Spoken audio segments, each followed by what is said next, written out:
Call the meeting to order of the Planning Commission for the town of Hilton Head. As always, we'll start with the pledge of the flag. Pledge allegiance to the flag of the United States of America, and to the republic which stands one nation under God, indivisible, with liberty and justice for all. Thank you and welcome, everyone. First item of business here is to adopt today's agenda. May I have a motion to approve? Staff, is there any change? No, sir. Okay, may I have a motion to approve the agenda, please? So moved. Commissioner Hens, Commissioner DeSanto seconding. All in favor, please? Right hand. It's unanimous. Any opposed? I should have said that first. It's unanimous. Okay. Next is the approval of the minutes. They've been sent to us in advance. I assume that everyone's had a chance to take a look at them. Minutes of April 17th, 2024. Are there any corrections or additions to the minutes?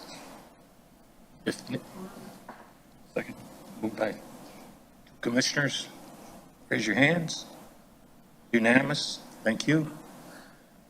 Do we have any appearance by citizens today for items not on the agenda? Okay. If none, then let's go on to our new business. We have no unfinished business, so our new business is the annual traffic monitoring and evaluation report, and I understand Jim's going to present that to us.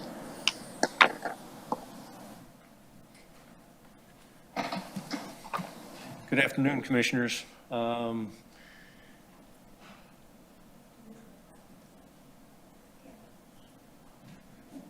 to need a little help here. Okay. Technically inept.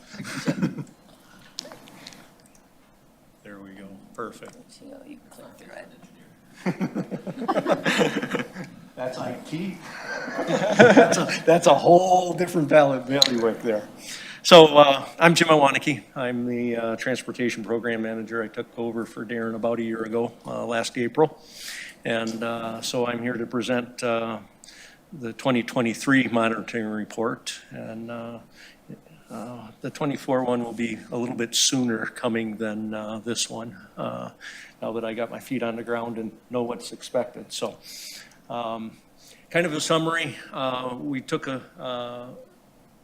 AM peak hour counts and PM peak hour counts. The LMO talks about the peak hour being between 7 a.m. and 9 a.m. and between 4 p.m. and 6 p.m. for the PM peak. Got some information a little bit later on to discuss that. We ended up taking 13-hour counts of our intersections this year, and it showed some kind of some different results that we'll talk about. But again, the LMO talks about those peak hours. We'll talk about some historical trends, and then one intersection where we have some deficiencies at. We changed the counts from June to July in the LMO.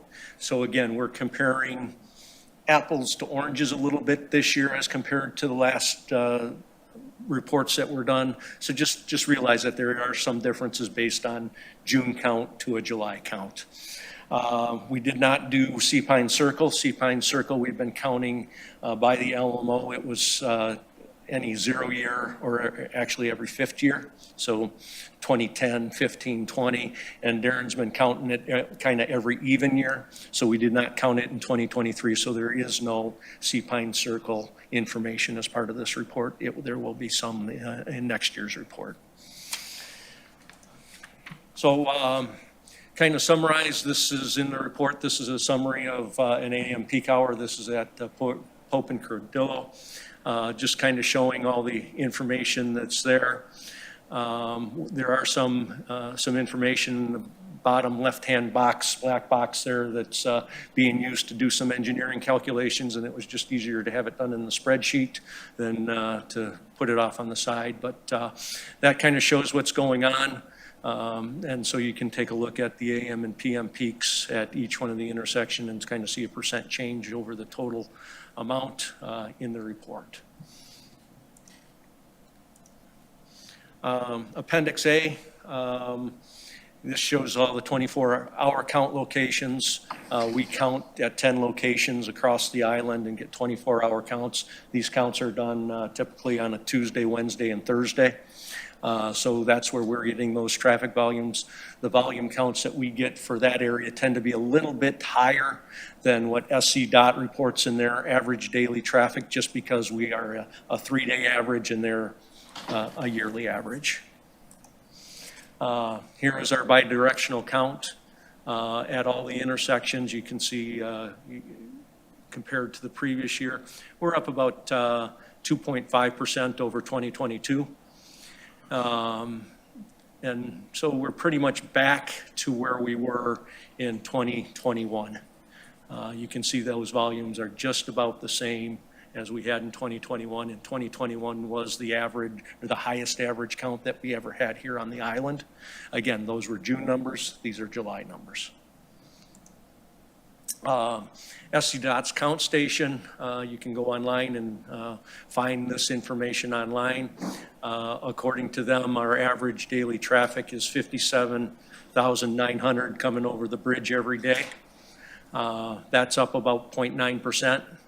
And Is that one way or is that both? that's both ways. So it's like 30,000.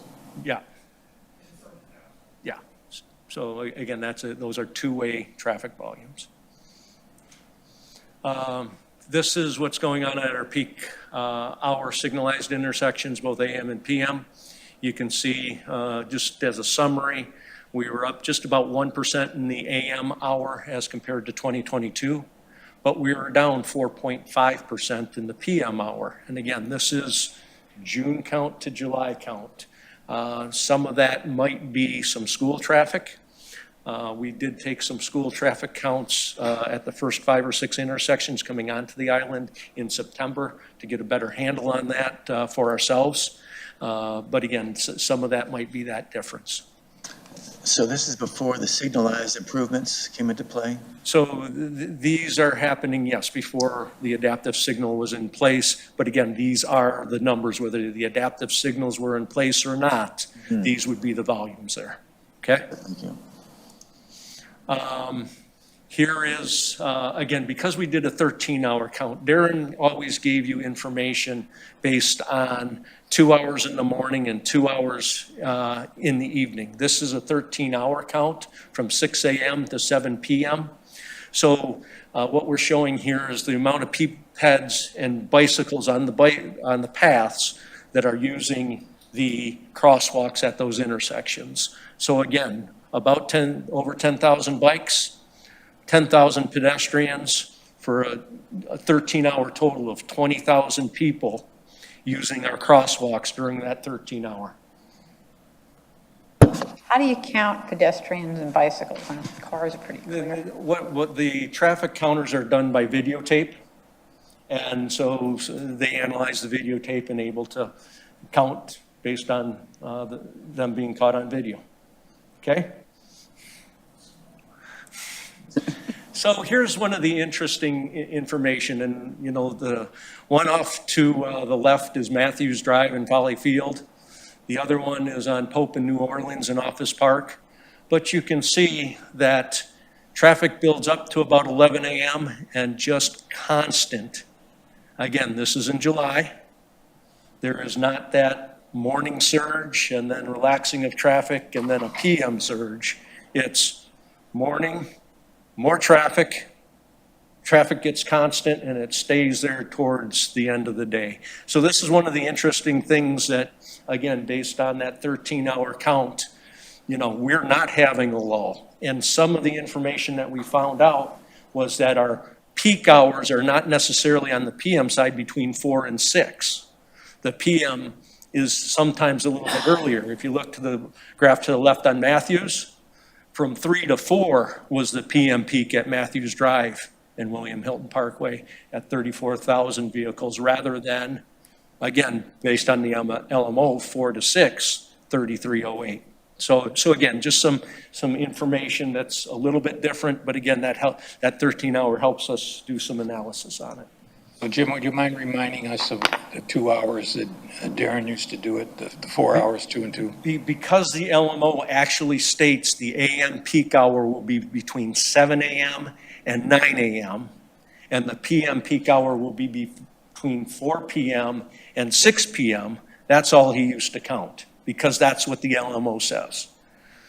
Teresa and I being new, we thought we needed to have a better feel for things, especially with the adaptive traffic signals coming. So we asked our bosses if we could count some more, and they said yes. And so that information was available, and I think that's good information. And you might see a change later on to eliminate that, defining what the PM peak is. Again, you got to cut off AM at a certain point, or between 11 and noon will always be your AM peak hour based on that information. But you don't really see any difference in the methodology that might cause it swing one way. No, just the pure users of the system. Thank you. Okay. Again, this is the highway capacity manual. We got two standards. Both of them come out of the highway capacity manual. One is the volume to capacity of the intersection, and the other one is the delay. This is showing the delay. Our standard on the LMO says it shall be 55 seconds or less. All right, and so this is showing that this actual intersection at this time met that.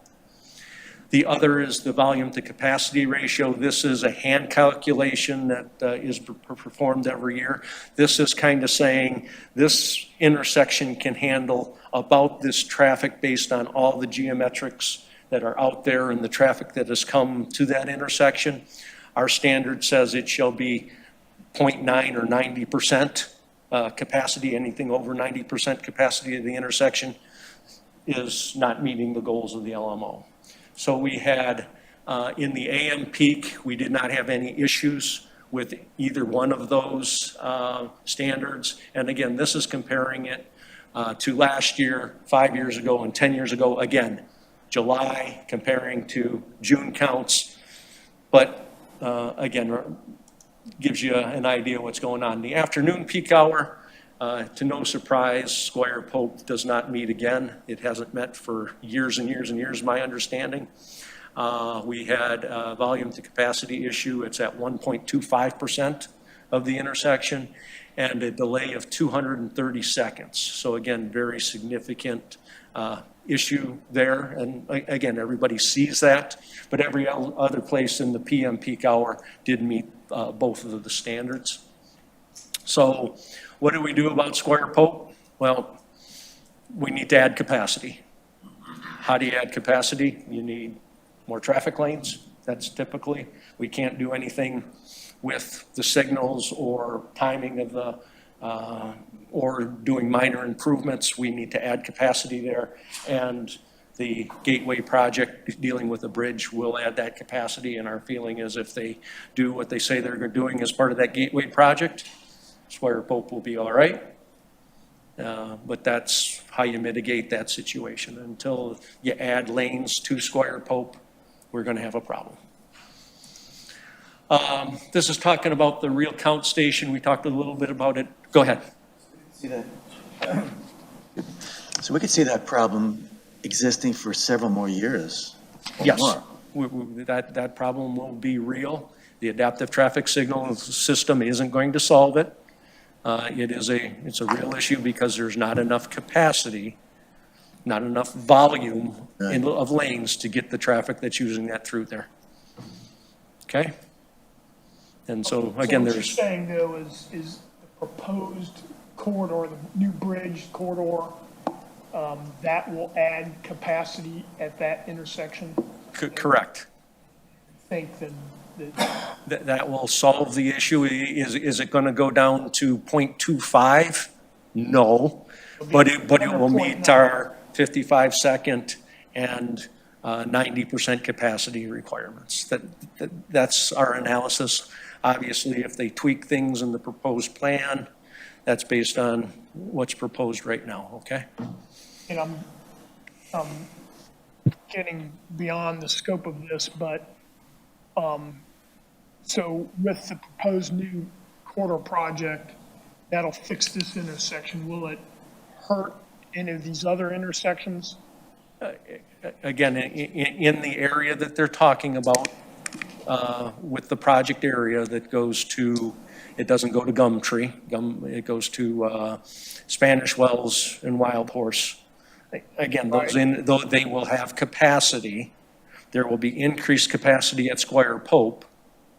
There'll be increased capacity going off island and coming on island, and already the Squire Pope, I should say the Spanish Wells Wild Horse intersection is currently meeting our standards, okay? So traffic will get there a little bit faster, but again, it will be able to handle and still meet. You might see some volume to capacity go a little bit higher there, but again, there's enough space there right now that you don't have to add another lane on each side, okay? So this is just talking about the count station, and these are some of the numbers that are actually being counted coming onto the island about SCDOT. And I think what's interesting is we counted the intersections on July 11th, which was a Tuesday. The 24-hour counts at those 10 locations was the 12th and the 13th also.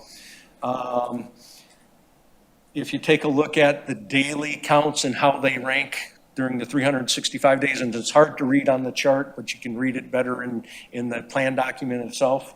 Wednesday, the 12th, was the 61st highest day, and July 13th, Thursday, was the 51st. So when we counted the intersections, that wasn't in that top 70, and I did not do the calculations to see where it actually fell.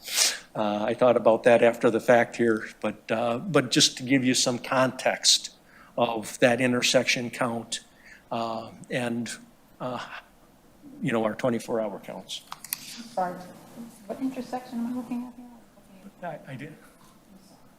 What intersection are we looking at here? This is the count station as you come on the island. On the island. On the island. So what we're saying is we're using this to help compare highest traffic volume days. And again, the Wednesday that we counted 24-hour counts was the 61st highest day. July 13th was the 51st highest, but when we counted the intersection, that wasn't in that top 70. And like I said, I just did not do the calculation to figure out where it was, but I thought that was some interesting information for you guys to know. If you take a look at national trends, South Carolina was up 2.4%, or our region was up 2.4%. We were up about 2.2%. So kind of right in that range of what was happening, you know, area up wide. And then to conclude, this is the report that says in the LMO. We will be passing this on to the town council.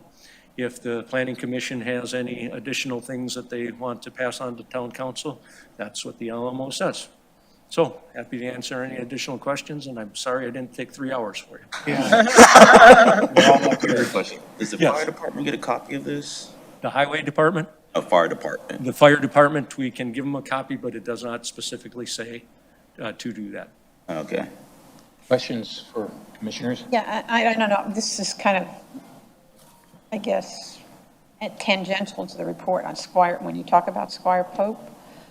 I've noticed coming off and on the island that the Squire Pope left turn coming onto the island is flashing yellow a lot. So has it been adjusted to not turn green and red as often? Has there been something going on there? Because people have been asking me that, and I don't have any answer to it. So Squire Pope has got two operational things that happen. You have a protected phase, and that's when you get the green arrow, okay?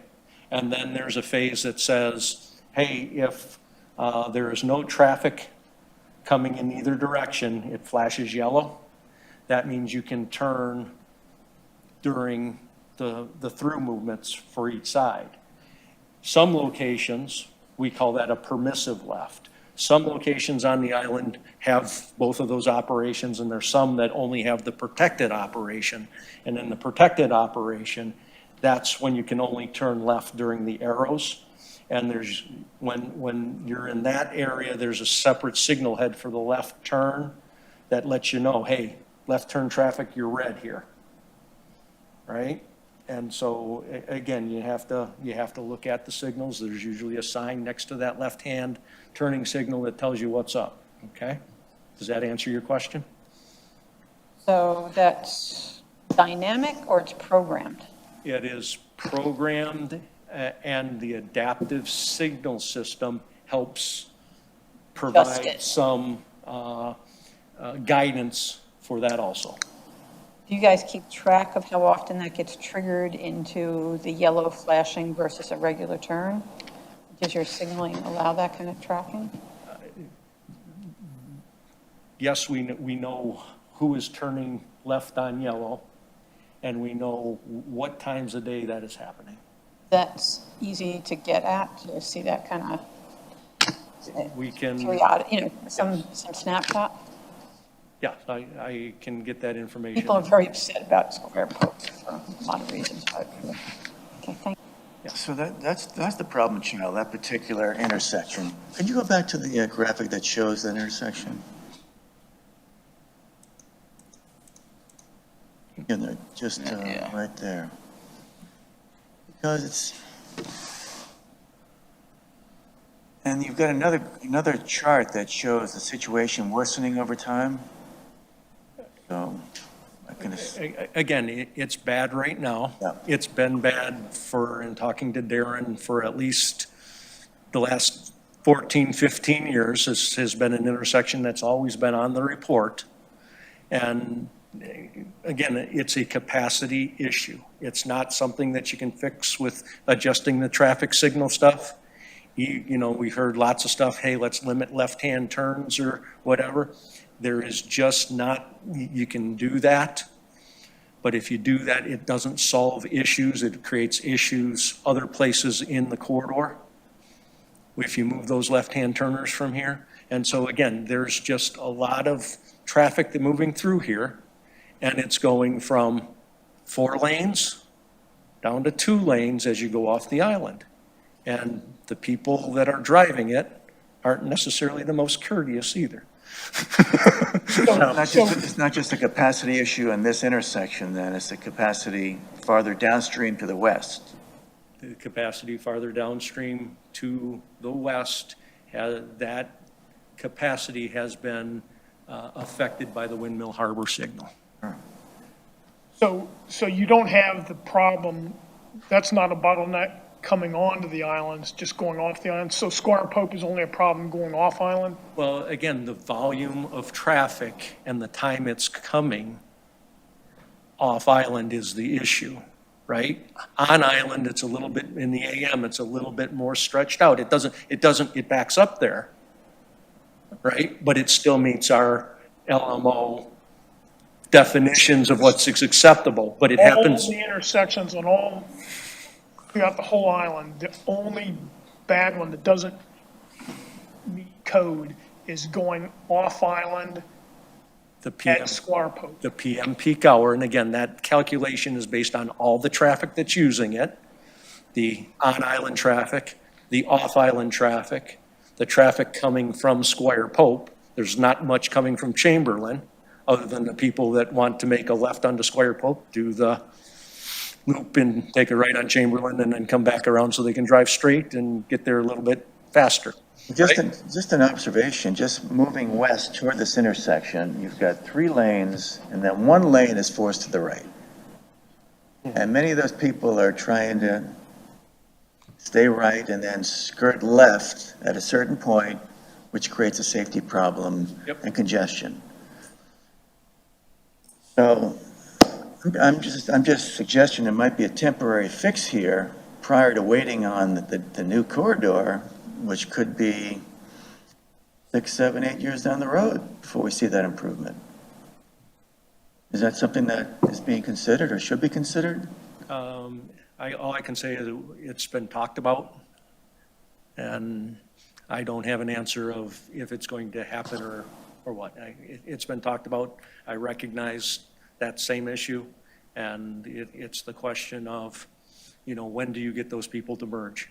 And at what Right. point? If you move that merge point goes down to Wild Horse and Spanish Wells, you're going to have that same issue there. And so, again, you might move the problem, you're not going to solve the problem. You might mitigate it a little bit, like you're saying, but again, those are some questions, and again, that's some stuff that we've discussed at the staff level, and I don't have a good answer for you, whether that's going to happen or not. I Okay? have one related question. Is there any capacity on Squire Pope itself that would not be part of the bridge project or the corridor project that needs to be done, that would be town infrastructure, not necessarily part of this big project, that would extend down Squire Pope Road to widen any lanes on Squire Pope itself? Again, I haven't been privy to any conversations about making any improvements down Squire Pope. But would that change anything? Would that No. help? Okay. No, it's, the right-hand turning traffic is the controlling thing in the PM peak hour coming from Squire Pope.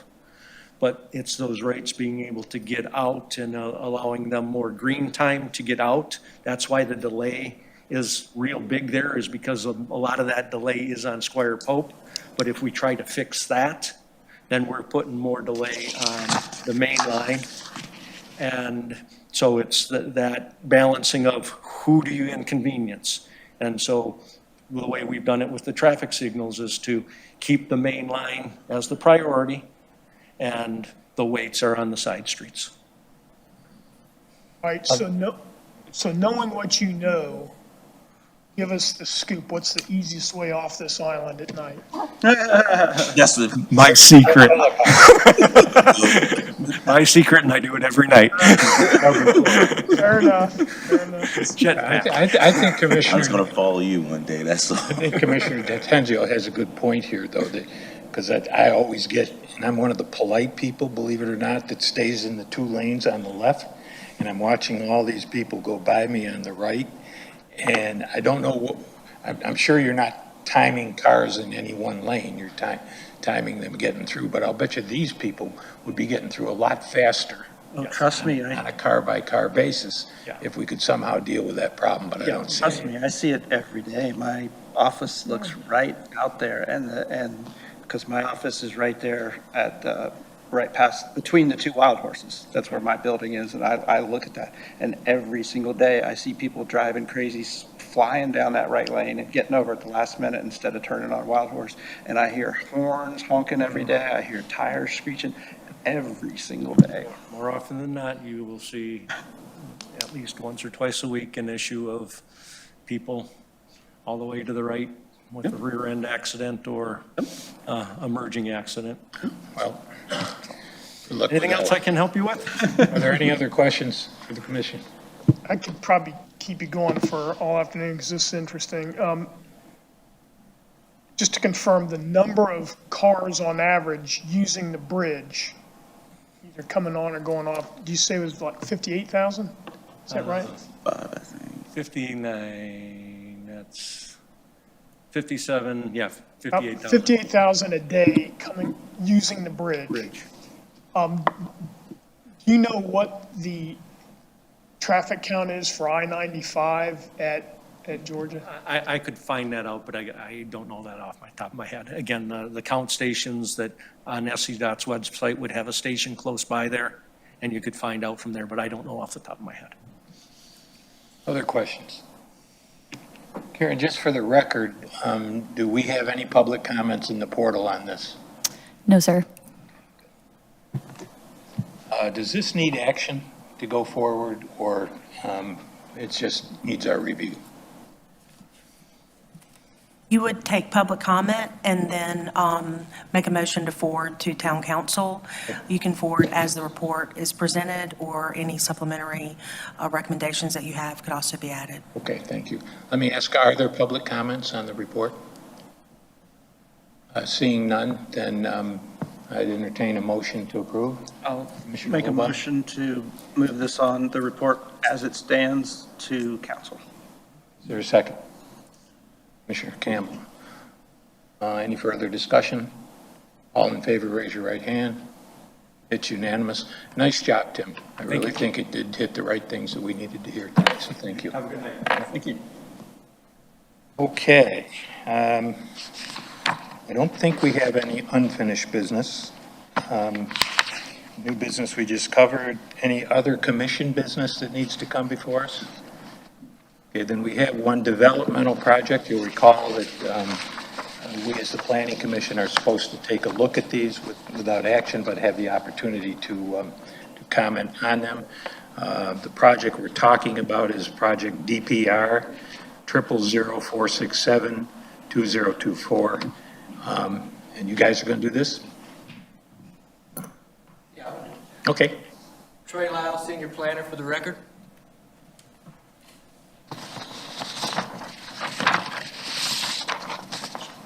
And I'm sorry to say mine's not near as interesting as the last one that came up, so we're just doing a little add-on over in Sea Turtle Marketplace.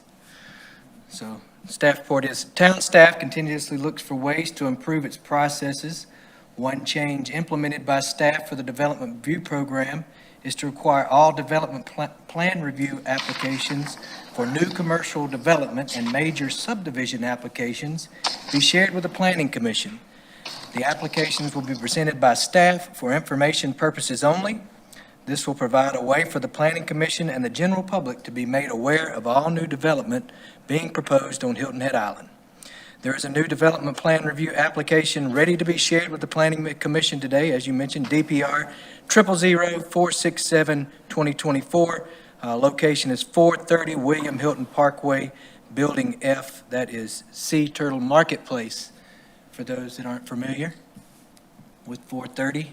Is anybody not familiar with where Sea Turtle Marketplace is? Do we need to pull that up on a map? Let you see. Would you remind us what business is in there now that you're? What- I believe this is actually vacant. This is the building that has an Italian restaurant. Yeah. And other stuff. Got it. Thank This you. is David McAllister, for the record. He is the project manager from Wooden Partners. Landscape architect. Yeah, you asked if we could see a bigger map so that we know where this is. Sure. Like, where's the road, where's the other buildings? If you had that, that'd be really helpful. Let's see. Our package. Didn't see it in the package. Yeah, I don't think it was in there. It was not. All right.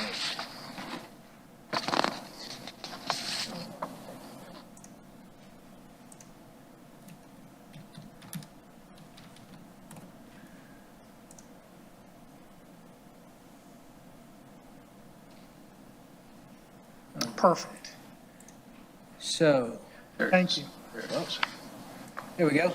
So this is, so over here, 430 is the old Steinmark building. This is Golf Galaxy on the end, PetSmart, West Marine. I believe the one that's actually highlighted is Jersey Mike's and Orange Theory. And then there are a couple of other businesses over here. One's a restaurant and I think some office space. I'm not really sure. And then Parker's, which is not there now, is on the corner of Matthews and William Hilton Parkway here. And obviously adjacent over here is the airport, as you can see. So we are in the airport overlay. This does come into effect there.